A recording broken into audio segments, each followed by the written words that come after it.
شب معراج اور مجرموں کے عبرتناک مناظر۔ بسم اللہ الرحمن الرحیم۔ السلام علیکم ورحمۃ اللہ وبرکاتہ۔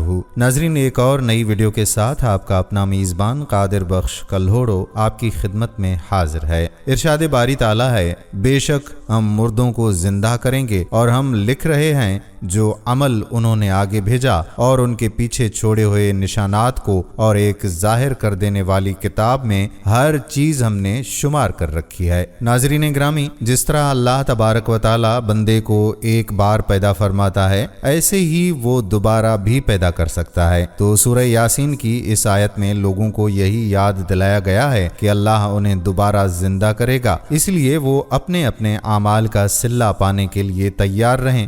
جیسا انہوں نے عمل کیا ہوگا ویسے ہی اس کی جزا یا سزا دینا اللہ کے لیے کچھ بھی مشکل نہیں۔ ناظرین، آج کی ویڈیو میں شب معراج کے موقع پر جو مشاہدات آپ صلی اللہ علیہ وآلہ وسلم کو کروائے گئے اور گناہگاروں کے عبرتناک جو مناظر آپ صلی اللہ علیہ وآلہ وسلم نے دیکھے، وہ آپ کو بتائیں گے کہ کس کس طرح اور کن کن گناہوں پر لوگوں کو عذاب دیا جا رہا تھا۔ آپ کو بتائیں گے کہ شب معراج پر نبی پاک صلی اللہ علیہ وآلہ وسلم کو شب معراج پر لے جانے کی کیا حکمت تھی، اور ہمیں اس واقعے سے اور گناہگاروں کے عبرتناک انجام سے کیا سبق لینا چاہیے تاکہ ہم مجرموں جیسے دردناک انجام سے بچ سکیں۔ اس کے ساتھ ساتھ آپ کو شب معراج کے فضائل اور اسباق بھی بتائیں گے۔ چغل خوری جیسے کبیرہ گناہ کے متعلق چند دلچسپ اور سبق آموز واقعات بھی آج کی ویڈیو میں شامل ہیں۔ ویڈیو شروع کرنے سے پہلے آپ سے بس اتنی سی گزارش ہے کہ ویڈیو کو آخر تک ضرور دیکھیے گا۔ پیارے ناظرین، مجرموں کا عبرتناک انجام دکھانے سے پہلے آپ کو شب معراج کی رات اور چند اچھے مشاہدات کے بارے میں بتاتے چلیں۔ اسراء کے معنی رات کو لے جانے یا چلانے کے ہیں۔ چونکہ نبی کریم صلی اللہ علیہ وآلہ وسلم کا یہ حیرت انگیز معجزانہ سفر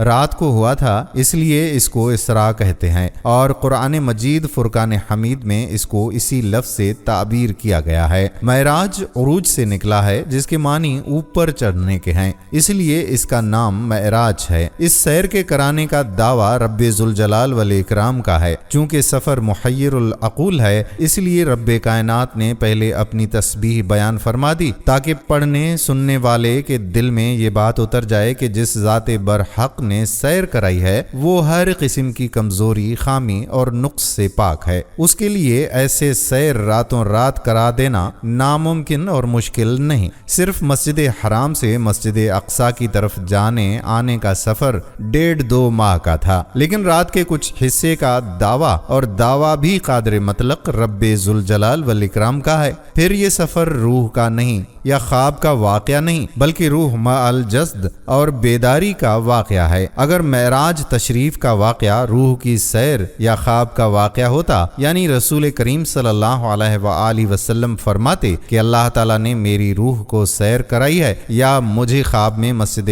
حرام سے مسجد اقصی کی طرف اور پھر آسمانوں کی سیر کرائی ہے، اور رات کے کچھ حصے میں سب کچھ رونما ہوا، تو کوئی شخص بھی انکار نہ کرتا۔ دعویٰ بیداری کی حالت میں سیر کرانے کا ہے، اس لیے عظمت رب ذوالجلال والاکرام اور مقام مصطفیٰ کے منکروں نے جھگڑا کھڑا کر دیا۔ لیکن قدرت کا کمال دیکھیے کہ اگر ایک طرف منکرین انکار پر مصر ہیں تو دوسری طرف نبی کریم صلی اللہ علیہ وآلہ وسلم کے دوست حضرت ابوبکر صدیق واقعے کی تصدیق کر رہے ہیں اور فرما رہے ہیں کہ میں تو اس سے بھی بڑی باتوں کی تصدیق کرتا ہوں، اور اللہ کی طرف سے لقب صدیق حاصل کر رہے ہیں۔ مقام غور ہے، رب ذوالجلال والاکرام نے اپنی کتاب لا ریب کی سورۃ النمل میں حضرت سلیمان علیہ السلام کے ایک امتی کا واقعہ بیان فرمایا ہے، جس نے آنکھ جھپکنے سے پہلے 3000 میل یعنی 4500 کلومیٹر کا سفر طے کر کے ملکہ بلقیس کا تخت حضرت سلیمان علیہ السلام کی خدمت میں حاضر کر دیا۔ جب خالق کائنات کے عظیم بندوں کا یہ کمال ہے جو رب کی دی ہوئی طاقت اور فضل سے اتنا لمبا سفر آنکھ جھپکنے میں طے کر سکتے ہیں، اللہ تعالیٰ تو تمام اور لا محدود طاقتوں کا مالک ہے؟ اس نے رات کے کچھ حصے میں اتنا لمبا سفر طے کروا دیا کہ عقل انسانی حیرت میں مبتلا ہے۔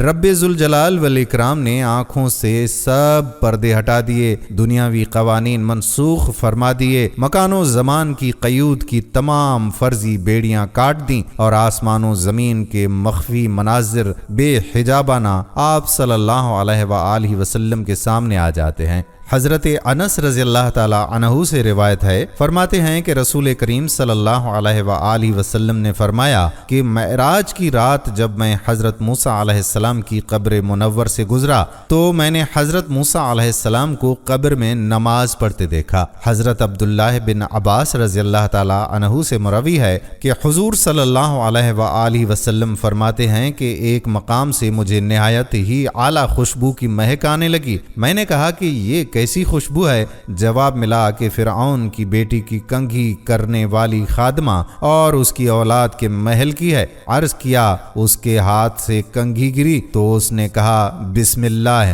فرعون کی بیٹی نے کہا اللہ تو میرا باپ ہے۔ اس خادمہ نے جواب دیا کہ میرا اور تیرا اور تیرے باپ کا پروردگار اللہ ہے۔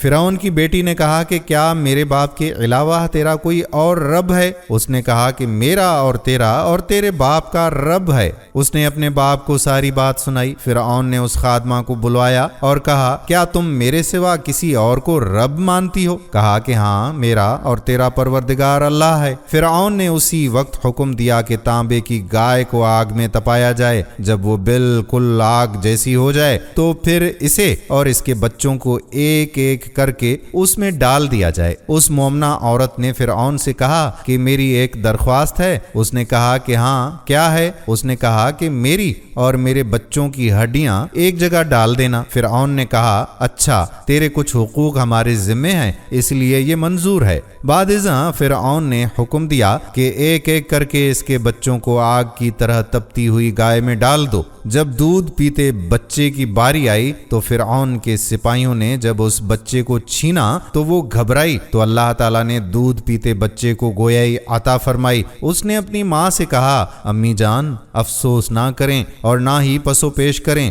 آپ حق پر ہیں۔ وہ لوگ اس واقعے سے عبرت حاصل کریں جو روپے پیسے کی خاطر بے دین، مشرک اور کافر ہو جاتے ہیں۔ حضرت عبداللہ بن عباس رضی اللہ تعالی عنہ سے روایت ہے کہ اس کو حضرت امام احمد بن حنبل رحمۃ اللہ علیہ نے بھی روایت کیا ہے کہ سرکار کائنات صلی اللہ علیہ وآلہ وسلم نے فرمایا کہ جب میں جنت میں داخل ہوا تو میں نے وہاں حضرت بلال رضی اللہ تعالی عنہ کے پاؤں کی آواز کو سنا۔ حضرت جبرائیل علیہ السلام سے پوچھا تو انہوں نے عرض کیا کہ یہ آپ کے مؤذن حضرت بلال رضی اللہ تعالی عنہ ہیں۔ جب رسول کریم صلی اللہ علیہ وآلہ وسلم واپس تشریف لائے تو فرمایا کہ فلاح پائی حضرت بلال رضی اللہ تعالی عنہ نے، اور حضرت بلال رضی اللہ تعالی عنہ سے پوچھا اے بلال رضی اللہ تعالی عنہ، ہم نے جنت میں تیرے پیروں کی چاپوں کی آواز سنی ہے، تو کیا عمل کرتا ہے؟ عرض کیا یا رسول اللہ صلی اللہ علیہ وآلہ وسلم،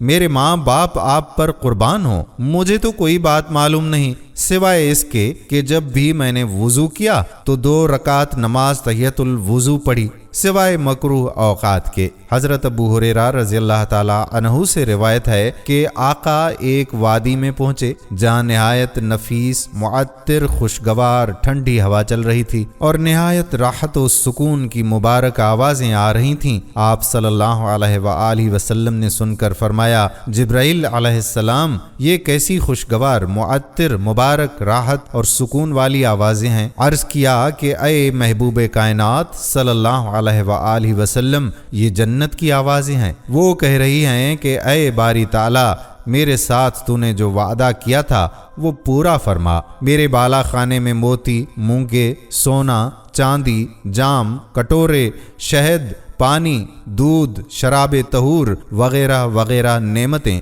بہت زیادہ ہو گئی ہیں۔ اسے رب کائنات کی طرف سے جو ملا کہ ہر ایک وہ مسلمان جو مجھے اور میرے رسول صلی اللہ علیہ وآلہ وسلم کو مانتا ہے اور میرے ساتھ کسی کو شریک نہیں ٹھہراتا اور نہ ہی میرے برابر کسی کو سمجھتا ہے، وہ سب تجھ میں داخل کیے جائیں گے۔ پھر فرمایا اے جنت سن، جس کے دل میں میرا خوف ہے وہ ہر خوف اور خطر سے محفوظ ہے۔ مجھ سے سوال کرنے والا محروم نہیں رہتا، مجھے قرض دینے والا بدلہ پاتا ہے، جو میرے اوپر بھروسہ کرتا ہے اسے خوب عطا فرماتا ہوں، کفالت کرتا ہوں۔ میں سچا معبود واحد ہوں، میرے سوا کوئی اور عبادت کے لائق نہیں، میرے وعدے غلط نہیں ہوا کرتے، مومن نجات یافتہ ہے۔ اللہ تعالیٰ نے فرمایا میں بابرکت اور سب سے بہتر خالق ہوں۔ یہ سن کر جنت نے کہا بس میں خوش ہوں۔ حضرت ابو ہریرہ رضی اللہ تعالیٰ عنہ سے روایت ہے کہ سید کونین صلی اللہ علیہ وآلہ وسلم نے ایک اور وادی دیکھی جہاں سے نہایت بھیانک اور خوفناک آوازیں آ رہی تھیں اور سخت بدبو آ رہی تھی۔ آپ صلی اللہ علیہ وآلہ وسلم نے اس کے بارے میں حضرت جبرائیل علیہ السلام سے پوچھا۔ انہوں نے عرض کیا کہ یا رسول اللہ صلی اللہ علیہ وآلہ وسلم، یہ جہنم کی آواز ہے جو یہ کہہ رہی ہے کہ مجھے وہ دے جس کا تو نے مجھ سے وعدہ کیا تھا۔ میرے طوق و زنجیریں، میرے شعلے، تھوہر، لہو اور پیپ، میرے عذاب اور سزا کے سامان بہت وافر ہو گئے ہیں، میرا گھیراؤ بہت زیادہ ہے، میری آگ بہت تیز ہے، مجھے وہ عنایت فرما جس کا وعدہ مجھ سے ہوا ہے۔ اللہ تعالیٰ نے فرمایا ہر مشرک اور کافر، خبیث، منکر، بے ایمان مرد و عورت تیرے لیے ہیں۔ یہ سن کر جہنم نے اپنی رضامندی ظاہر کی۔ حضرت انس رضی اللہ تعالی عنہ سے روایت ہے، فرماتے ہیں کہ رسول اللہ صلی اللہ علیہ وآلہ وسلم نے فرمایا میں نے معراج کی رات لوگوں کو دیکھا کہ آگ کی قینچیوں سے اپنے ہونٹ کاٹ رہے تھے۔ میں نے حضرت جبرائیل علیہ السلام سے پوچھا یہ کون لوگ ہیں؟ انہوں نے عرض کی کہ یا رسول اللہ صلی اللہ علیہ وآلہ وسلم، آپ کی امت کے مقررین ہیں جو لوگوں کو نیکی کا حکم کرتے تھے اور اپنے آپ کو بھلا دیتے تھے، اور وہ کتاب پڑھتے تھے، کیا ان کو عقل نہیں؟ حضرت اسامہ رضی اللہ تعالی عنہ بن زید بیان کرتے ہیں کہ رسول اللہ صلی اللہ علیہ وآلہ وسلم نے فرمایا قیامت کے دن ایک شخص کو لایا جائے گا اور جہنم میں پھینک دیا جائے گا، بس اس کی آنتیں آگ میں نکل رہی ہوں گی، اور جس طرح کولہوں کا گدھا چکی کے گرد چکر کاٹ رہا ہوتا ہے وہ اپنی آنتوں سمیت جہنم کی آگ میں چکر کاٹ رہا ہوگا۔ پس جہنمی لوگ وہاں جمع ہوں گے اور کہیں گے اے فلاں، تو اس انجام سے کیسے دوچار ہوا؟ تم تو ہمیں نیکی کا حکم دیتے تھے اور برائی سے روکتے تھے۔ وہ کہے گا بے شک میں تمہیں نیکی کا حکم دیتا تھا لیکن خود اس نیک عمل سے عاری رہتا تھا، اور میں تمہیں برائی سے روکتا تھا لیکن خود اس برائی میں مبتلا رہتا تھا، اس بنا پر میں اس انجام سے دوچار ہوا۔ نبی اکرم صلی اللہ علیہ وآلہ وسلم فرماتے ہیں کہ کچھ دور چلا تو کیا دیکھتا ہوں کہ کچھ عورتیں سینوں سے بندھی الٹی لٹکی ہوئی ہیں، ہائے وائے کر رہی ہیں۔ میں نے پوچھا یہ کون عورتیں ہیں؟ تو بتایا گیا کہ یا رسول اللہ صلی اللہ علیہ وآلہ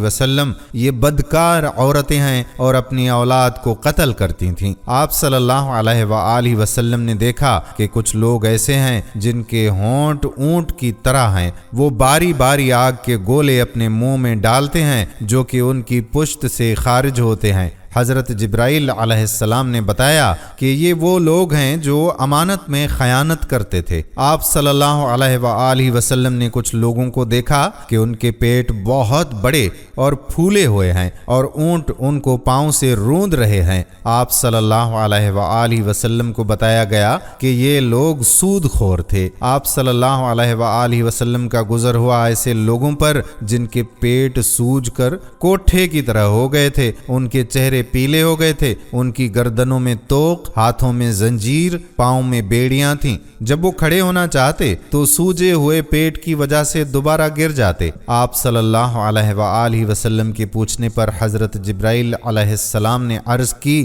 کہ یہ وہ لوگ ہیں جو سود کھاتے تھے۔ آپ صلی اللہ علیہ وآلہ وسلم نے کچھ لوگوں کو دیکھا جن کے سامنے تازہ اور لذیذ کھانا رکھا تھا اور قریب ہی گندا اور بدبودار سڑا ہوا کھانا بھی رکھا تھا۔ یہ لوگ اچھا کھانا چھوڑ کر سڑا ہوا کھانا کھا رہے تھے۔ آپ صلی اللہ علیہ وآلہ وسلم کو بتایا گیا کہ یا رسول اللہ صلی اللہ علیہ وآلہ وسلم یہ وہ لوگ ہیں جو اپنی منحوکہ بیویوں کو چھوڑ کر دوسری عورتوں کے ساتھ حرام کاری کیا کرتے تھے۔ آپ صلی اللہ علیہ وآلہ وسلم نے دیکھا کہ کچھ عورتوں کو ان کی چھاتیوں سے لٹکایا گیا تھا۔ آپ صلی اللہ علیہ وآلہ وسلم کو بتایا گیا کہ یا رسول اللہ صلی اللہ علیہ وآلہ وسلم، ان عورتوں نے اپنے شوہروں سے خیانت کی تھی۔ آپ صلی اللہ علیہ وآلہ وسلم نے دیکھا کہ کچھ لوگ ایسے ہیں جن کے سر پتھر سے پھوڑے جاتے ہیں، اور جب وہ کچلے جا چکے تو پھر سابقہ حالت میں آ جاتے ہیں۔ آپ صلی اللہ علیہ وآلہ وسلم کو بتایا گیا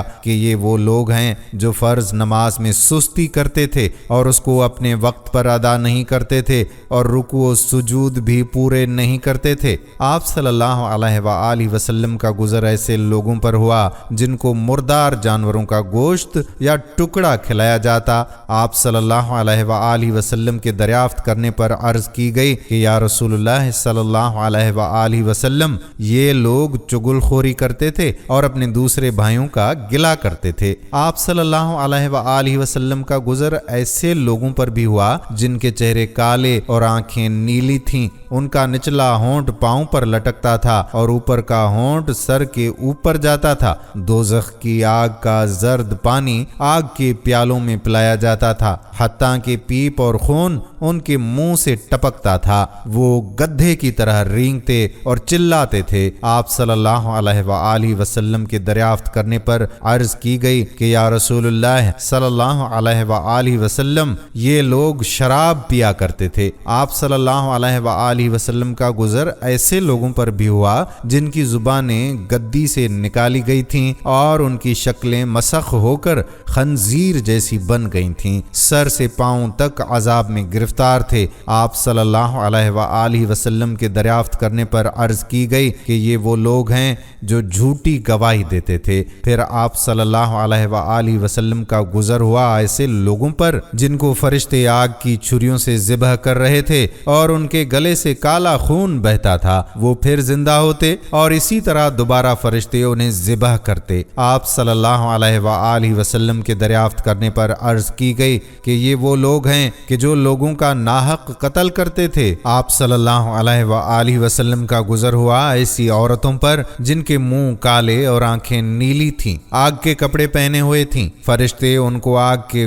گرز مارتے، وہ گدھوں اور کتوں کی طرح چلاتی تھیں۔ حضرت جبرائیل علیہ السلام نے عرض کی کہ یہ اپنے خاوند کی نافرمان تھیں۔ پھر آپ صلی اللہ علیہ وآلہ وسلم کا گزر ہوا ایسے لوگوں پر جو آگ کے جنگل میں قید تھے، آگ ان کو جلاتی، وہ پھر درست ہو جاتے اور اسی وقت آگ انہیں دوبارہ جلاتی، اور یہ سلسلہ جاری رہتا۔ آپ صلی اللہ علیہ وآلہ وسلم کو بتایا گیا کہ یہ لوگ اپنے ماں باپ کے نافرمان تھے۔ آپ صلی اللہ علیہ وآلہ وسلم کا گزر ایسی قوم پر بھی ہوا جو ہوا میں لٹکے ہوئے تھے، ان کی آنکھ، کان، ناک سے آگ کے شعلے نکل رہے تھے۔ ان میں سے ہر ایک پر دو دو فرشتے مقرر تھے جن کے ہاتھوں میں آگ کے گرز تھے، اور ہر گرز کی 70 شاخیں تھیں۔ اگر ایک شاخ کسی پہاڑ پر پڑے تو اسے بھی ریزہ ریزہ کر دے، وہ دو فرشتے اس کے گرز سے اس قوم کو سزا دیتے۔ بتایا گیا کہ یہ دغاباز اور منافق لوگوں کی سزا تھی۔ آپ صلی اللہ علیہ وآلہ وسلم کا گزر ہوا ایک ایسی قوم پر جن کی آنکھیں نیلی اور منہ کالے تھے اور تیل کے کپڑے پہنے ہوئے تھے، فرشتے ان کو آتشی گرز مارتے، اور حضرت جبرائیل امین علیہ السلام نے عرض کیا کہ یا رسول اللہ صلی اللہ علیہ وآلہ وسلم، یہ وہ لوگ تھے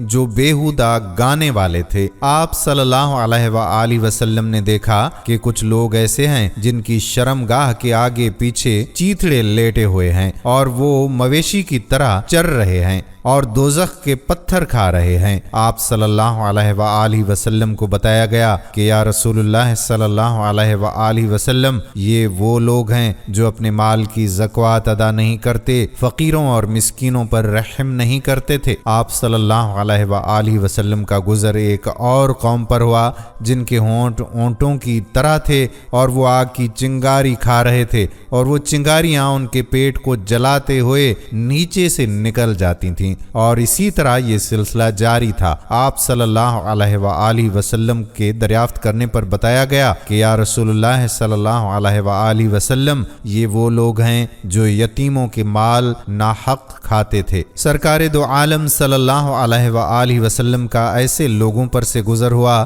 جو شارع عام سے سیلیوں پر لٹکائے جا رہے تھے۔ آپ کو بتایا گیا